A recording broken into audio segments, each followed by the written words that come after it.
When it comes to divisive films, few have stirred as much debate as the sequel, Halloween Ends. While many descriptions have been tossed around, only the most ardent supporters would argue that the film's themes were too complex or insightful for its critics to grasp. Interestingly, Jamie Lee Curtis recently shared insights about two alternate conclusions that were initially considered for the movie. One such ending would have unfolded in a mask factory, which evokes comparisons to Halloween 3, Season of the Witch, and even Child's Play 2.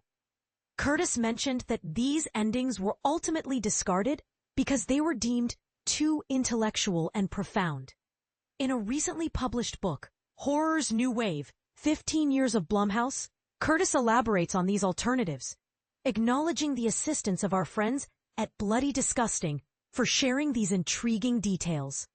She explained, the original conclusion of Halloween Ends, which was initially titled Halloween Dies, featured a scene set in a mask factory.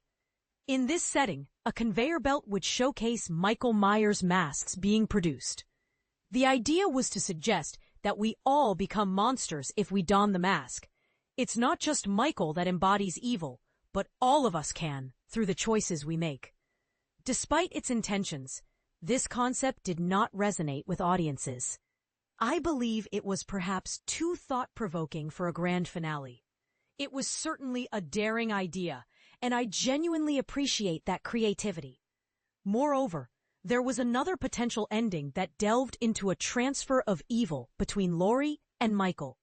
In this sequence, Laurie faced off against Michael in a climactic final act where, in the moment she ended his life, she began to embody him. This dark turn suggested that she would inevitably need to retreat from the world, isolating herself for life, now burdened with a fragment of Michael within her. However, this exploration was deemed too somber and too deeply reflective to fit the narrative expectations accumulated over the past 4 years.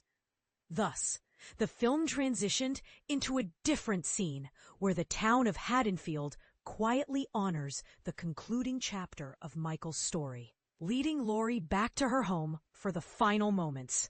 David Gordon Green directed Halloween Ends, continuing his role from previous installments, Halloween 2018 and Halloween Kills. The screenplay was crafted in collaboration with Danny McBride, Paul Brad Logan, and Chris Bernier. The plot unfolds 4 years after the events of Halloween Kills, highlighting Laurie as she lives with her granddaughter Allison and is in the midst of writing her memoir. With Michael Myers mysteriously absent, Laurie seeks to liberate herself from the fear and rage that has consumed her for decades, only to have her resolution shattered when a young man named Corey Cunningham is implicated in a tragic incident. This sets off a horrifying chain of events that compels Laurie to confront the malevolent force she thought she could leave behind. In the film's closing moments, there exists a glimmer of hope that Laurie Strode, portrayed by Curtis, may finally find a path to healing. The final shot poignantly reveals a Michael Myers mask resting on a table in her home.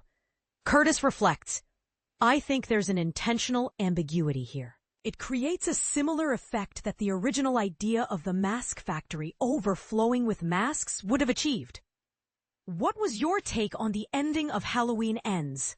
Would you have favored an alternate conclusion set in a mask factory? Or do you prefer the concept where Laurie bears some of the evil?